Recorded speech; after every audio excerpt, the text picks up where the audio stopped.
Have you ever wondered how far someone would go to escape prison? What if I told you that one man managed to break free not once, but 3 times, with one of those escapes involving mailing himself out of jail in a crate? Buckle up, because today, we're diving into the thrilling story of Richard McNair, a man who not only outwitted law enforcement but also made history as one of the most elusive criminals in modern times. Stay tuned until the end to find out the shocking details of his most daring escape. Number 1. The early life of Richard McNair, a promising start. Richard Lee McNair was born on December 19, 1958, in Duncan, Oklahoma.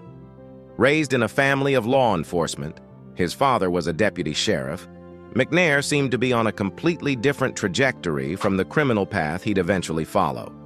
His upbringing emphasized discipline, respect, and hard work.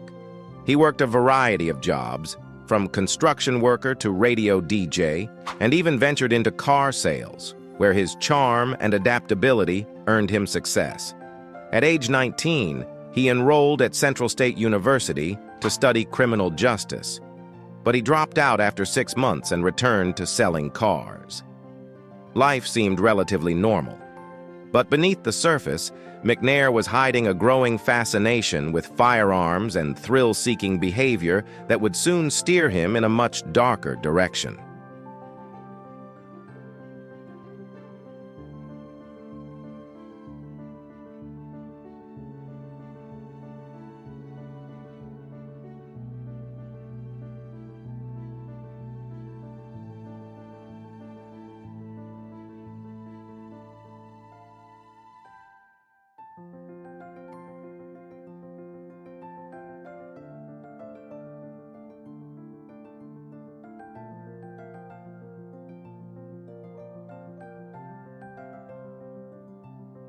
Number 2. The descent into crime. In 1987, McNair's life took a sharp turn when he committed a series of small-time burglaries. Unlike many criminals who steal for profit, McNair did it for the adrenaline rush. He'd steal valuable items but often leave them unused, tucked away in storage. Then came the fateful night of November 17, 1987. What started as another burglary at an office in North Dakota quickly escalated into a deadly encounter. McNair found himself confronted by 2 men, Jerry Theus and Dick Kitzman. When they stumbled upon him in the middle of his heist, McNair opened fire. Jerry was fatally shot, while Dick narrowly survived. This event marked McNair's transition from a small-time thief to a murderer on the run.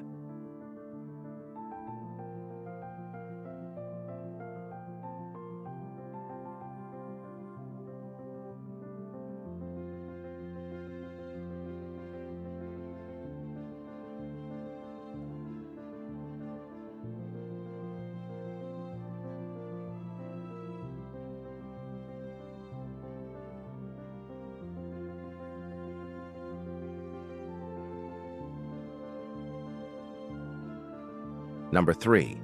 The first arrest and his bold escape.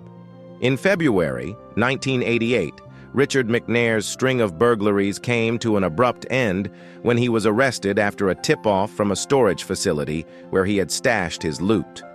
Law enforcement tracked down stolen goods that connected McNair to a murder and several high-profile burglaries, leading to his swift apprehension. However, what followed next was nothing short of extraordinary.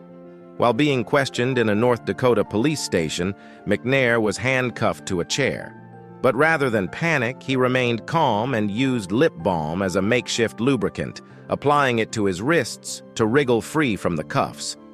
It was a move that shocked officers. Seizing the opportunity, McNair bolted out of the station and stole a car right from under their noses. But his newfound freedom was short-lived.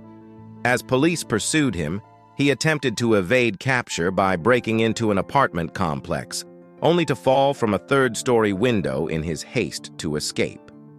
Despite sustaining injuries, McNair remained determined and resilient. Eventually, he was captured and sentenced to 25 years in prison for the murder of Jerry Theus and his string of burglaries. Number 4. the prison life, and second escape plan. McNair's time at the North Dakota State Penitentiary wasn't just marked by confinement. It was an opportunity for him to scheme his next escape. Known for his intelligence and adaptability, McNair quickly became a well-liked inmate. He kept a low profile, earning the trust of guards by participating in prison programs, writing for the prison newspaper, and even delivering motivational talks to local school kids about the dangers of a life of crime. On the surface, McNair appeared reformed, someone who was committed to making the most of his time behind bars. However, beneath his model prisoner image, McNair was methodically planning his next breakout. Working in the prison's manufacturing facility, McNair, alongside another inmate, hatched a plan to cut through an exhaust pipe to make their escape. The duo worked meticulously over several weeks, but word of their plot reached the authorities just in time. Their plan was foiled, and both McNair and his accomplice were thrown into solitary confinement, a setback that only fueled his drive for freedom. Despite this failure, McNair's determination to escape remained unwavering.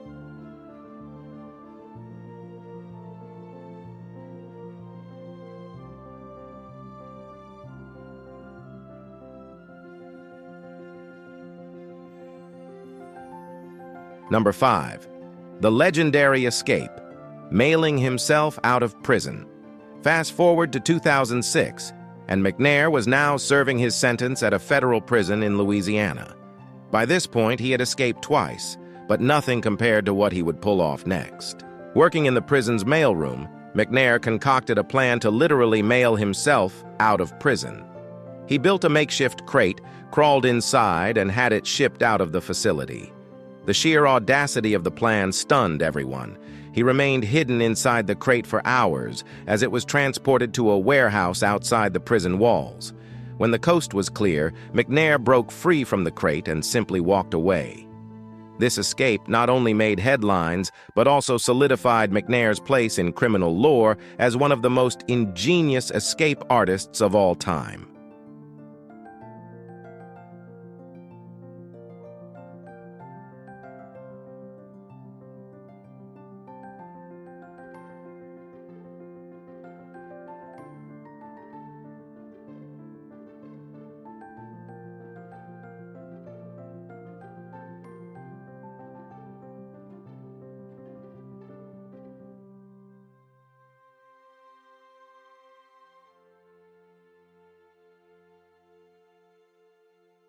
Number 6. Life on the run. Evading capture. McNair didn't waste time enjoying his freedom. He dyed his hair, changed his appearance, and took on several fake identities as he moved across the country, staying one step ahead of law enforcement. His ability to evade capture was astounding. At one point, he was even stopped by police in Canada for a routine check. Cool under pressure, McNair gave a false name and calmly talked his way out of the situation. Despite being a fugitive, his time on the run lasted for over a year, making him one of the most wanted men in North America. His face was plastered on America's Most Wanted, but McNair's cunning made him incredibly hard to catch. Number 7. The final capture, how it all ended. Despite his best efforts, McNair's freedom came to an end in October 2007. He was finally captured in Campbellton, New Brunswick, Canada, when a sharp-eyed police officer noticed a man fitting his description riding a bicycle. McNair had been living under a false identity and evading authorities for months, but his luck ran out. After a brief chase, McNair was arrested, and this time there would be no escape. He was extradited back to the United States, where he now resides in a supermax prison, one of the most secure facilities in the world. His cell is specially designed to prevent any chance of escape, with reinforced walls and constant surveillance. McNair's story, however, continues to fascinate criminologists, law enforcement, and the public alike, sparking discussions on prison security and human ingenuity. So, what drives a man like Richard McNair to go to such extraordinary lengths to escape? Is it the thrill of outsmarting the system, or something deeper? While McNair's days of freedom are over, his story serves as a chilling reminder of how even the most secure institutions can be outwitted by a truly determined individual. If you found this story as mind-blowing as we did, make sure to like, subscribe, and hit that notification bell. Who knows what other unbelievable tales we'll uncover next? Thanks for watching.